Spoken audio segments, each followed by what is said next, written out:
예, 믿음 좋아 보이는 믿음 없는 사람, 믿음 좋아 보이는 믿음 없는 사람이라는 제목으로 하나님 말씀 증거하도록 하겠습니다. 욥하고 세 친구가 이제 대화 시작합니다. 세 번씩 질문하고 대답하고 하는 것들이 쭉 반복이 됩니다. 다 믿음이 좋아 보이는 사람들 아닙니까? 욥도 믿음이 좋아 보이고 세 친구도 믿음이 좋아 보입니다. 근데 대화 나누는 속에서 속에 있는 것들이 다 드러나요. 우리 뭐 이사 같은 거 한번 가보면 느끼죠. 집이 깨끗한 줄 알았는데 뭐 이렇게 장롱 같은 거 치워보면 거기 막 먼지 많고 쓰레기 많고 막 그러지 않습니까? 우리가 그렇다라는 거예요. 겉으로 볼 때 멀쩡해 보이는데 이 대화 중에 이 고난에 임한 욥과 또 그를 이렇게 조언하는 친구들의 대화 중에 미천 다 드러난다는 거예요. 그래서 우리 진단을 제대로 해야 됩니다. 이 말씀을 통해서 믿음 좋아 보이는 사람의 진짜의 모습을 진단하는 거예요. 진단이 돼야 치료할 거 아닙니까? 우리가 예수님 앞에 병자로 서야 고침받고 죄인으로 서야 또 죄 씻음 받지 않겠습니까? 그런 의미에서 욥기는 굉장히 중요한 성경이에요. 믿음 좋아 보이는 가짜들 다 폭로해서 성장하게 만들고 깨끗하게 만들고 더 낫게 만든다는 것입니다. 오늘 엘리바스의 말이 이제 4장 5장에 쭉 나오는데 한 호흡으로 읽는 게 중요하다고 생각합니다. 엘리바스는 어떻게 보면 바리새인하고 믿음이 좀 비슷한 것 같습니다. 바리새인 믿음이에요. 나 중심적인 거. 우리도 많은 크리스찬들이 나 중심적인 사람들 되게 많지 않습니까? 그러면 되게 자기 중심적인 사람이 자기를 좋게 보기 때문에 믿음이 좋은지 안다니까요. 나만큼만 믿어보라 그래. 뭐 이런 생각을 해요. 말을 안 하더라도. 그런데 그 바리새인 믿음일 가능성이 크고 이게 또 치명적이 된다라는 것입니다. 그러므로 신앙 성장은 이거예요. 나가 죽는 거예요. 나는 날마다 죽노라. 고린도전서 15장 31절에 나오죠. 나는 날마다 죽노라. 죽어야 변화가 되는 거예요. 죽어야 더 강해지고 더 성장하게 된다라는 것입니다. 이 자기중심일 때 특징은 뭐냐면 이웃도 없고요. 하나님도 없어요. 이웃도 없으니까 잔혹한 자가 돼버리고 그러니까 강도 만난 자 이웃이 되지 못합니다. 그리고 하나님의 섭리, 계획 이런 거 하나도 없어요. 자기 판단밖에 없어요. 그러니까 자기가 하나님 그 머리 위에 올라가 있는 거죠. 그러니까 자기중심적인 신앙은 이웃에게도 도움이 안 되고 하나님이 역겨워하는 신앙이라는 것입니다. 근데 자기만 믿음이 좋다고 생각을 해요. 이게 참 미치는 거죠. 이게 엘리바스 믿음이었다라는 것입니다. 여기 27절, 5장 27절 마지막에 보니까 연구한 바가 이와 같다. 그 무슨 얘기죠? 욥의 고난, 친구의 고난을 위로해 줄 생각은 안 하고요. 연구의 대상으로 삼고 있어요. 우리도 그럴 수 있죠. 뭐 쭉 하다 보면 마치 자기가 객관적이냐 연구의 대상으로 삼아요. 아파하는 마음이 없고. 뭐 맨날 이런 말, 저는 그런 말 별로 안 좋아해요. 한국교회가 뭐 문제가 있다느니 뭐 이렇게 얘기하는 거 보면은 자기는 교인 아닌가? 그죠? 이렇게 한국교회를 내가 소속된 몸의 일부라고 생각하지 아니하고 이게 연구 대상으로 생각하는 사람이 있어요. 이게 다 엘리바스 같은 사람이죠. 연구 대상으로. 하나님의 섭리가 뭔지 몰라요. 그래서 하나님께서 하나님의 섭리는 뭐예요? 이게 목적이 있다는 거죠. 의도, 계획 뭐 이런 게 있는 건데 그런 거 하나도 모르고 그러니까 자기 판단을 가지고 얘기하는 거예요. 그러니까 들을 가치도 없는 거죠. 그런데 믿음이 좋다고 생각한다니까요. 4장에서는 진단이 나오고 5장에서는 나름의 해법이 나와요. 근데 엘리바스의 이 바리새인 같은 엘리바스의 이 진단과 해법 이게 우리 모습이 될 수 있다는 거죠. 이 반면교사 삼아서 뒤집으면 됩니다. 그러면 성장이 있고 또 유익함이 있고 하나님의 은혜를 체험하는 것이 된다고 생각을 합니다. 먼저 4장에서는 욥의 고난에 대한 엘리바스의 진단이에요. 이 사람은 자기중심적으로 진단하기 때문에 그게 주관주의죠. 두 가지 모습이 나오거든요. 하나는 굉장히 객관적인 그 뭐 이성을 가지고 있는 사람 같이 보이고 또 하나는 신비주의가 나와요. 자기가 뭐 하나님의 음성을 들었대, 환상을 봤대. 그러면 여러분들 이해가 안 되죠. 이렇게 이성적인 사람이 어떻게 신비적인 것으로 가느냐. 이성과 신비의 공통점이 뭐예요? 다 주관주의라니까요. 내가 아는 것과 내가 느끼는 것 다 나잖아요. 그러니까 신앙은 객관이 돼야 돼요. 하나님 말씀으로부터 와야 되고 하나님의 뜻으로부터 와야 되고 나를 벗어나야 된다고요. 내가 죽고 밖에서부터 오는 거예요. 그게 우리 크리스찬 신앙이거든요.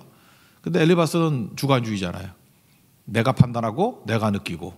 그래서 이거를 내가 느끼는 건 뭐였어요?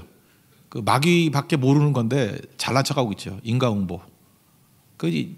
아주 찰떡같이 믿는 게 뭐냐면 인과응보를 믿는 거예요. 그 믿음도 아닌데 마귀 수준인데 마귀 수준의 믿음을 가지고 자기는 대단한 믿음이라고 생각해요. 지금도 그래요. 뻔한 거 가지고 그죠? 다 알고 있는 얘기들인데 세상 논리인데 자기 혼자 똑똑한 줄 알고 막 떠드는 사람들이 있죠. 인과응보 모르는 사람 누가 있어? 그거 넘어서는 하나님의 은혜를 알고 하나님의 섭리를 아는 게 진짜 시각이지. 인간이 인과응보 모르는 사람이 누가 있냐고요. 다 아는 거죠. 근데 그게 대단한 건지 알고 또 하나 그걸로 좀 자기도 부족함을 느끼니까 신비주의, 환상 중에 봤다 이러면서 헛소리하고 있다고요. 그게 엘리바스의 진단이었다라는 것입니다. 차례대로 보면 이런 거예요. 엘리바스는 최연장자입니다. 그리고 이 세 명의 친구 가운데 가장 지혜자라고 알려져 있어요. 연장자, 지혜자. 그러니까 엘리바스의 이야기는 제일 무게가 있는 겁니다. 근데 무게 있는 이야기가 이 정도라는 거예요. 첫 번째 이제 4장에서 얘기하는 게 이런 거예요. 너 자꾸만 말 안 들으려 그러지 말고 잘 들어 이런 거예요. 그리고 너 과거에 많은 사람들에게 조언 잘해주더라. 근데 네가 당하니까 힘들어하고 놀라는구나. 마치 예수님 십자가에 달리셨을 때 조롱하는 사람들과 똑같은 시각이에요. 남은 구원하더니만 지는 구원 못하네. 그죠? 남은 구원하더니만 자기는 구원 못하네. 딱 그 시각이에요. 그래서 하나님 앞에 잘 쓰임 받은 사람이 어려움 당하면 이렇게 조롱하는 무리들이 나와요. 여러분 절대 그 조롱하는 무리에 서지 마십시오.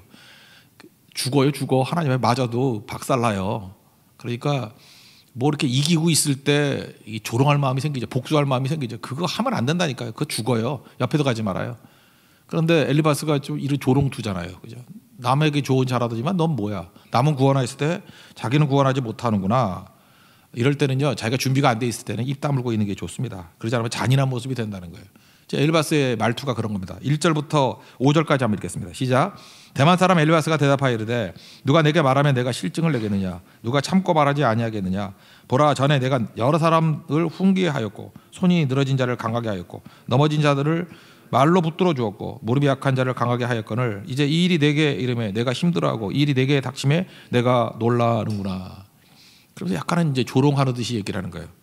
남은 구원하더니만 자기는 구원 못하는구나 하는 그런 뚜로. 그리고 이제 자기 논리가 나옵니다. 두 가지 논리죠. 첫째는 이성적인 논리는 인과응보. 이거 마귀 논리라고 했잖아요. 까닭 없이. 그러니까 결국은 지가 잘났다고 하는데 마귀 수준을 못 넘어간다니까요. 이게 바보 천치죠. 근데 자기는 대단한 거 알고 있다고 생각을 해요. 그러니까 마귀 수준인데. 그래서 권선징악을 얘기하고 있습니다. 그래서 정가의 보도가 뭐냐면 죄 없이 망한 사람 없다라는 거예요. 정직한 자는 끊어지지 않는다. 이걸 일반화시켜 버려요. 어디서요? 자기의 데이터베이스. 자기가 가지고 있는 데이터베이스를 가지고 내가 보건대 이거 하나님 말씀도 아니에요. 내가 지혜롭거든, 내가 하나님이거든. 내 데이터베이스에 의하면은 죄 없는 자가 망하지 아니하고 그 다음에 정직한 자가 끊어지지 않아. 그리고 뿌린 대로 거둔다라고 하는 것을 운을 맞춰서 이렇게 얘기해요. 악을 밭갈고 독을 뿌린 자는 그대로 거둔다. 요 운율에 그대로 맞춰가지고 우즈베키스탄에 가면은 김태희가 밭갈고 전지현이 소문다. 여기서 따온 거예요, 그죠? 요 운율로. 하여튼 이상한 사람들 많아요. 라인 맞춰가지고, 그죠? 그리고 하나님은 능력이 있으셔가지고 하나님의 입기운으로 다 멸망시켜 버린다는 거예요, 그죠? 다 하나님의 입기운으로 멸망된다. 사자를 비유로 들어요. 여기서 사자가 욥이었다라는 거예요. 은근히 센 것 같은 사자인데 사자 젊은 사자 소리가 다 없어졌다, 다 죽여버렸다 그런 뜻이고 어린 사자의 이빨이 부러져 버렸다. 네 자손들 다 죽지 않았느냐? 굶어 죽었고 새끼는 흩어졌고. 그러니까 욥이 당한 모습들을 은근히 사자 이야기하는 것 같이 보이면서 아픈 데를 막 찌르고 있는 거예요. 엘리바스 이 할아버지 이러면 안 되는데, 그죠? 7절부터 11절까지 한번 읽겠습니다. 시작. 생각하여 보라, 죄 없이 망한 자가 누구인가? 정직한 자의 끊어짐이 어디 있는가? 내가 보건대 악을 밭갈고 독을 뿌리는 자는 그대로 거두나니 다 하나님의 입기운에 멸망하고 그의 콧김에 사라지느니라. 사자의 우는 소리와 젊은 사자의 소리가 그치고 어린 사자의 이가 부러지며 사자는 사냥한 것이 없어 죽어가고 암사자의 새끼는 흩어지느니라. 이렇게 하면서 인과응보를 얘기하고 있는 거예요. 네가 죄 졌으니까 망한 거지, 그죠? 죄 없으면은 망할 리가 있냐라고 하는 것을 일반화시키면서 욥을 지금 다그치고 있습니다. 뭔가 부족해 보였는지 이제 신비주의로 나가요. 내가 뭐 봤다라는 거예요, 그죠? 밤중에 환상 봤다. 이 봤다라고 하는 사람들이 무서운 거예요. 이게 영적인 척하는 거죠. 그 말투가 이런 사람이 있어요. 뭐 어저께 주님이 말씀하셨는데 그 옆에도 가지 말아요. 미친놈 그러지면 되더라고요. 그죠? 무슨 뭐 주님이 말씀하셔? 이거 되게 자기가 불안감 같은 거를 이렇게 느끼는 약간 좀 히스테리 같은 그런 것도 있는 건데 두려움과 떨림에 뼈마디가 흔들렸다 그러고요. 왜 그러냐면 욥의 불행이 너무 지금 온몸에 막 그 종기라고 막 그랬잖아요. 그리고 자식들 한꺼번에 다 죽고 뭐 이런 걸 보면 남의 불행 때문에 나도 저러면 어떡하지 하는 불안감이 있거든요. 지금 엘리바스가 그랬던 것 같아. 그리고 불안해가지고 나는 아니겠지 뭐 이런 거. 그죠? 나는 얼마나 다행이야. 불안감과 다행감 뭐 이런 것들이 오락가락하는 상태. 그래서 털이 쭈뼛했대요. 털이 쭈뼛했다는 건 무슨 뜻인지 모르겠어요. 하여튼 그렇대요. 난 그런 경우는 모르겠는데 털이 서나요? 나 모르겠어. 그거 말 표현인지. 근데 이 친구 보니까 서는가 봐. 이 할아버지가 엘리바스. 그렇게 불안감에 막 떠드는 거예요. 12절부터 15절까지 읽겠습니다. 시작. 어떤 말씀이 내게 가만히 이르고 그 가느다란 소리가 내게 들렸었나니 사람이 깊이 잠들 즈음 내가 그 밤에 본 환상으로 말미암아 생각이 번거로울 때에 두려움과 떨림이 내게 이르러서 모든 뼈마디가 흔들렸느니라. 그때 영이 내 앞에 지나매 내 몸에 털이 죽벗하였느니라. 아마도 제가 볼 땐 불안감 때문에 이랬던 것 같아요. 그거를 하나님 환상을 봤다 그러고 뭐 음성을 들었다 그러고 주절주절 떠드는 거예요. 그러면서 뻔한 얘기예요. 사람이 어찌 하나님보다 의롭겠느냐, 창조주보다 깨끗하겠느냐. 뭐 당연한 얘기죠. 자기가 불안하니까 이렇게 떠드는 거예요. 그리고 하나님은 그의 종이라도 믿지 않는다. 그런 말이 어디 있어? 근데 그러고 자기가 하나님이 안 믿어주는 것 같은 느낌이 드니까 자기 얘기하고 있는 거예요 지금. 하물며 연약한 인간이겠느냐. 그러면서 뭐 인간이 연약하다는 말을 쭉 하면서 이 사람들은 이제 베두인이니까 유목민들이니까 텐트 이렇게 팽팽하게 줄로 세워놨는데 텐트 줄을 딱 끊어버리면 텐트가 확 무너져 버리죠. 그 인생이 그렇다는 거예요. 줄 끊어버리듯이 인생이 팍 무너지는 연약한 인생이다.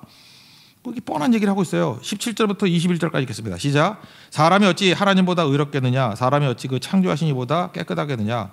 하나님은 그의 종이라도 그들을 믿지 아니하고 그의 천사라도 미련하다 하시나니 하물며 흙집에 살며 티끌로 털을 삼고 하루살이 앞에서라도 무너질 자이겠느냐. 아침과 저녁 사이에 부스러져 가루가 되며 영원히 사라지되 기억하는 자가 없으리라. 장막줄이 그들에게서 뽑히지 아니하겠느냐. 그들은 지혜가 없이 죽느니라. 그러니까 자기 생각 가지고 막 떠들고 있는 거예요.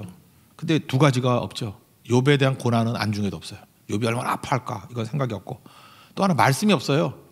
하나님 말씀이 어떻다 이런 말씀 그게 아니고 다 지 생각이에요. 지 논리, 자기 체험, 자기 느낌. 지금도 그런 사람이 있죠. 자기 느낌. 혼자서나 떠들지 왜 고난당한 사람 앞에서 이런 걸 떠드냐고요. 아무 도움이 안 된다라는 것입니다. 그러니까 자기 논리, 자기 느낌. 그러나 저는 이걸 뭉쳐서 자기 불안감이라고 말하고 싶습니다. 자기 불안감. 자기가 죽기 전에는 말하지 않는 게 좋은데 자기 불안감에 이렇게 떠들더라는 것입니다. 5장에 넘어가면 이제 자기 대안이 나와요. 중요한 게 뭐냐면 정죄를 기초한 훈계예요. 나 같으면 이거죠. 나 같으면. 먼저 규정을 하는 거예요. 지가 하나님이에요. 그래서 욥을 딱 보면서 욥이 너 왜 그렇게 됐냐면 너에게는 분노심과 시기심이 있기 때문에 그래. 욥이 분노했어요? 1장 1절 보세요. 하나님 앞에 정직하다 그랬고, 그죠? 뭐 깨끗하다 그랬는데 지가 하나님하고 다른 판단을 내려요. 너는 분노심이 있고 너는 시기심이 있어. 그러면서 지금 기도밖에 믿을 게 없는 사람에게 너 같은 놈은 기도해봐야 소용이 없어. 그렇게 얘기한다고요. 너 같은 사람은 그럼 뭐예요? 절망이죠. 왜냐하면 분노와 시기가 있기 때문에 그렇게 얘기한다는 거예요. 그래서 근거 없는 것을 가지고 막 공격을 해요. 그리고 이렇게 공격하다 보니까 이제 지가 우쭐해진 거야. 지들 정신을 잃어버려. 그래서 자기가 하나님인 양 내 저주는 힘이 있어 그래요. 내가 얼마나 힘이 있는 존재인지 알아? 내가 저주하면 가끔마다 정신 나간 목사들 그러죠. 내가 저주기도 하면 니네 집 망하고 내가 축복기도 한번 세우고 정신 나갔죠. 엘리바스 같은 얘기예요. 내 저주에는 힘이 있어. 그죠? 그래서 내가 저주하면 네 자식들 다 망할 것이고 구해줄 사람이 없을 것이고 다 빼앗기고 올무가 입을 벌리고 있을 거야. 뭔 소리 하는지 모르겠어요. 그죠? 이러고 완전히 자가당착에 빠지는 모습이 있다는 것입니다. 1절부터 5절까지 한번 읽겠습니다. 시작.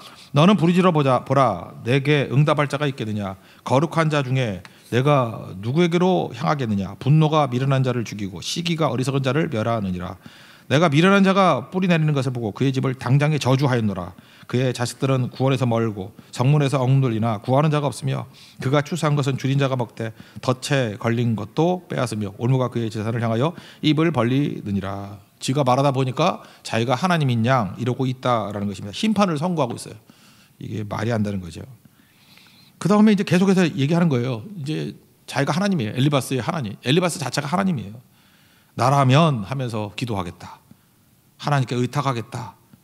그래서 계속 정죄하고 수치 주는 거예요. 지금 욥이 기도 안 한 것도 아닌데 자기보다 더하면 더했지. 여러분 잊지 마십시오. 어떤 사람을 이렇게 변화시키고 싶어서 야 내가 다 널 위해서 하는 소리야 그러면서 막 정죄하고 수치를 주려고 부끄럽게 만들려고 그래요. 여러분 정죄와 수치는 절대로 사람을 변화시키지 못합니다. 우린 누굴 망신 주면 변화될 줄 알아요. 절대 그러지 않아요. 여러분 그럼 변화돼요? 그렇지 않죠. 하나님이 함께 하셔야 변화가 되는 거지. 정죄와 수치가 사람을 변화시키는 거 아니에요. 우리 자녀들도 마찬가지예요. 자녀들이 정죄하고 수치 준다고 변화되는 게 절대로 아니라는 것입니다. 그러면서 그 다음에 뭘 하냐면 이거 들으나 마나한 거예요. 그죠? 하나님의 당연한 속성을 쭉 설명하고 있어요. 이걸 뭐라 그러죠? 여러분 그 생명의 말씀사 가면요. 거기서 사은품으로 주는 거 있어. 책 몇 권 사면. 그게 뭐냐, 말씀 모음집. 좋은 말씀들 모아놓은 거. 그죠? 지금 그런 얘기 하고 있어요. 다 틀린 얘기 하나도 없는데 말씀 모음집에 있는 것 같은, 말씀사 사은품 같은 얘기 하고 있어요. 이런 얘기 듣고 싶으면 저한테 오세요. 내가 몇 개 나눠줄게. 예. 지금 엘리바스가 그런 거 틀린 얘기는 하나도 없어요. 근데 이거 모르는 사람이 누가 있어? 믿음 갖고 그냥 다 아는 얘기인데 이걸 여기서 왜 떠드냐고. 자기가 하나님의 말씀을 쭉 읽어주면 자기가 하나님의 사람인 거예요? 8절부터 11절까지 한번 읽어보겠습니다. 시작. 나라면 하나님을 찾겠고 내 일을 하나님께 의탁하리라. 하나님의 헤아릴 수 없이 큰 일을 행하시며 기이한 일을 셀 수 없이 행하시나니 비를 땅에 내리시고 물을 밭에 보내시며 낮은 자를 높이 드시고 애곡하는 자를 일으키사 구원에 이르게 하시느니라. 이거 여기서 이거 이의 제기할 사람 있어요? 아무도 없죠. 이걸 무슨 말이라고 해? 그러면서 징계가 복이래. 이거 말씀 모음 중에 다 있거든요. 고난이 연단이고 뭐 이런 거. 이거 없는, 이거 모르는 사람 누가 있냐고. 그래서 말씀 모음집이니까 한번 읽어봅시다. 예. 17절부터 22절까지 읽겠습니다. 시작. 볼지어다 하나님께 징계받는 자에게는 복이 있나니 그러니 너는 전능자의 징계를 없인여기지 말지니라. 하나님은 아프게 하시다가 싸매시며 상하게 하시다가 그의 손으로 고치시나니 6가지 환난에서 너를 구원하시며 7가지 환난이라도 그 재앙이 내게 미치지 않게 하시며 기근 때의 죽음에서 전쟁 때의 칼의 위협에서 너를 구원하실 터인즉 내가 혀의 채찍을 피하여 숨을 수가 있고 멸망이 올 때에도 두려워하지 아니할 것이라. 너는 멸망과 기근을 비웃으며 들짐승을 두려워하지 말라. 거기까지. 틀린 말 하나도 없습니다. 그래서 뭐? So what? 그래서 뭐? 그러니까 우린 이러고 있다니까요. 그죠? 뭐 가가지고 자기가 하나님인 양 하나님의 말씀 모음집 가지고 쭉 읽어주고 그러고 있다라는 것입니다. 이제 여기서 요약을 해서 한번 메시지를 한번 정리해 보면 무지하게 천박한 신앙이에요. 무지하게 천박한 신앙인 이유가 뭐냐면 하나님 섭리를 몰라요. 하나님의 섭리가 뭐예요? 하나님의 일하심이 뭔지를 몰라요. 하나님의 계획과 목적이 뭔지를 몰라요. 그러니까 고난 그러면 죄 때문이래. 이거밖에 천박하게, 이게 마귀 논리 아니에요? 인과응보. 그럼 제가 물어볼게요. 고난이 100%죄 때문이에요? 고난이 100%죄 때문이냐고. 그러면 사도 바울이 고난당한 거 죄 때문이에요?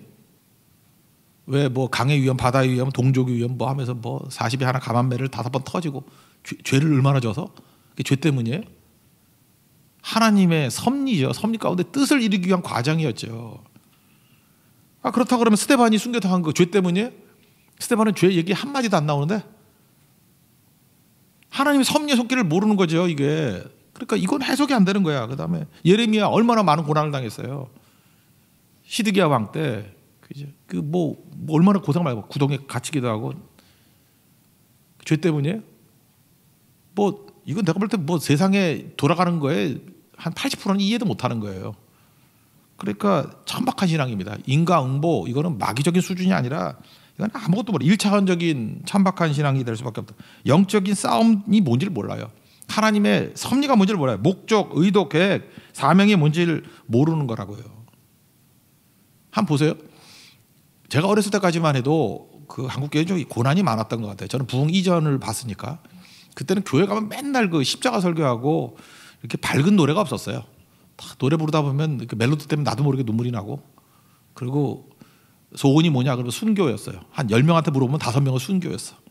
그래서 맨날 기도가 뭐냐면 순교할 때 배신하지 않게 해주세요. 뭐 이런 거. 우리 집안도 순교자 가정이니까 순교의 어려움 맨날 이런 것만 교육받고, 그죠? 그때 절대 배신하면 안 된다. 그때 죽을 때 잘 죽어야 된다. 이런 것만 했다고요. 그러다가 이제 산업화 시대가 되고 난 다음에 너무너무 사람들이 고생 많았잖아요. 일제 시대 거치고 그다음에 뭐 전쟁 거치고 가난하고. 그거 아시죠? 여러분들 60년대 70년대까지만 해도 전 세계에서 제일 못 사는 나라였다는 거. 우리나라가 지금 뭐 빈민 지역 지난번 어디죠? 뭐 말레이시아 그 빈민촌, 필리핀 빈민촌 가보니까 어렸을 때 우리 동네 모습이던데. 내가 살던 동네 아니면 옆 동네. 근데 그런 거 보고 자랐어요. 그죠? 뭐 별로 다르지 않아요. 그냥 그대로던데. 그렇게 못 살았다고요. 난민같이 살았어요, 우리나라. 그러니까 서울 시민의 반 이상이 난민이었어요, 난민. 그리고 판자침 찍고 살았었는데, 그러다 보니까 그때 메시지가 뭐냐면 처음으로 예수님 믿으면 복 받는다는 거예요. 축복의 메시지. 저는 그게 그 시대에 맞다고 생각을 해요. 예수 믿으면 축복 받지 안 받아요? 우리 순교밖에 몰랐어요. 고난밖에 몰랐다고. 근데 예수 잘 믿으면 말씀의 원리, 일반 원리를 가지고 하나님이 부어주시는 은혜와 축복, 그게 왜 나쁜 거예요? 좋은 거죠. 그래서 축복의 얘기를 듣기 시작해서 사람들이 눈이 떠지기 시작하고, 그때 얼마나 많은 사람이 예수 믿게 된지 몰라요. 그 시대에 맞는 얘기예요. 틀린 얘기는 아니라고.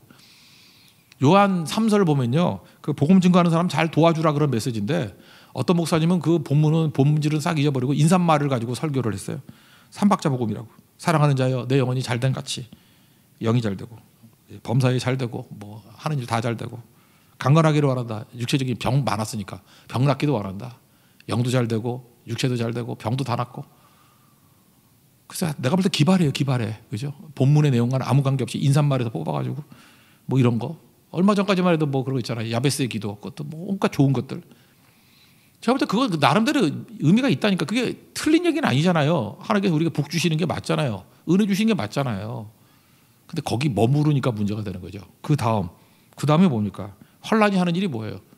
환란은 인내는 연단은 소망을. 인내가 뭐라 그랬어요? 근육을 기르는 거고. 연단이 뭐라 그랬어요? 인격을 기르는 거. 그러니까 환란이 하는 일이 뭡니까? 그 연단이에요. 연단은 뭐죠? 정금같이 만드는 거예요. 순금같이 만드는 거. 금이 있습니다. 그러면 금이 이렇게 모여 있는 게 아니에요. 이게 원석이죠. 이렇게 막 금이 좀 섞여 있는 거 엄청나게. 그거 부숴가지고요. 녹여가지고 그러면 조금 나온대요. 거기 뭐 10,000분의 1 정도. 그걸 계속해서 용광로에 집어넣으면 정금 되는 거죠. 100% 정금 되는 거. 뭐 99.999 이렇게 순도 높게. 그러니까 금은 저절로 나오는 게 아니죠. 뭘 통해 나오는 거예요? 연단을 통해서, 재련을 통해서 나온다라는 것입니다. 그래서 욥기 23장 10절에 그거 나중에 깨닫잖아요. 대화 중에. 그죠? 대화 중에 깨닫게 되죠. 엘리바스와 대화 중에 나의 가는 길을 그가 아시나니 나를 단련하신 후에는 용광로에 집어넣어서 단련하신 다음에는 옛날엔 정금같이 순금같이 나오리라. 이거 고난에 하는 일이 이런 거 아니에요. 제일 중요한 거. 순금 만드는 거예요. 정금 만드는 거예요. 이거 엘리바스가 알아요, 몰라요? 죽었다 가라도 몰라요. 고난은 죄 때문이래. 이거는 진짜 저속해도 이렇게 저속할 수밖에 없는 메시지라는 것입니다. 잊지 마십시오. 우린 몰라요. 그렇지만 하나님이 주시는 허락하시는 고난은 분명히 좋은 거예요. 나쁜 게 아니라는 것입니다. 단계가 있다는 게 단계가. 이스라엘 백성들 보세요. 출애굽을 할 때 애굽에서 나올 때 하나님이 축복 없이 어떻게 나와요? 하나님의 은혜 없이 어떻게 나와요? 그래서 그 재앙 자체가 그들에게 축복이었죠. 다 죽는데 안 죽으니까. 홍해가 갈라지는 게 기적이었죠. 축복이죠. 물이 나오는 거 축복이죠. 만나가 매출하기 먹은 거 축복이죠. 그러니까 이스라엘 백성이 출애굽을 할 때 온통 축복이다. 그거 맞아요. 출애굽 초창기. 그게 틀린 메시지가 아니에요. 축복의 메시지가 맞아요. 근데 축복만으로 되는 게 아니라 그 다음 단계가 뭐가 있어요? 광야가 있죠. 광야는 뭐 하는 거예요? 원석에서 정금 만드는 과정이에요. 그래서 민수기 초반에 60만 명과 가나안 땅에 들어갈 때 60만 명 달라요, 수준이.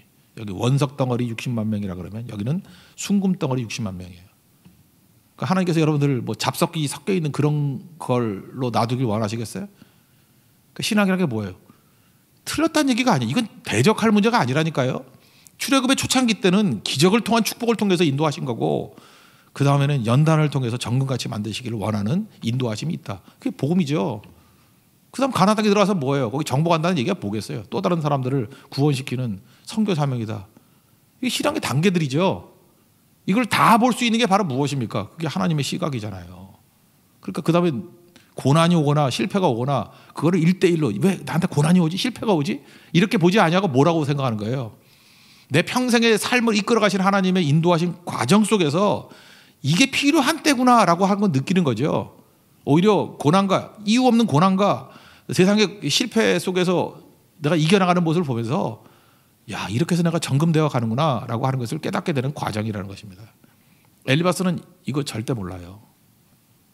우리 가운데도 마찬가지예요. 내가 믿음이 좋다 그러면서 아직도 잡석들 섞여 있는 걸 믿음이라고 생각하면 곤란한 것입니다.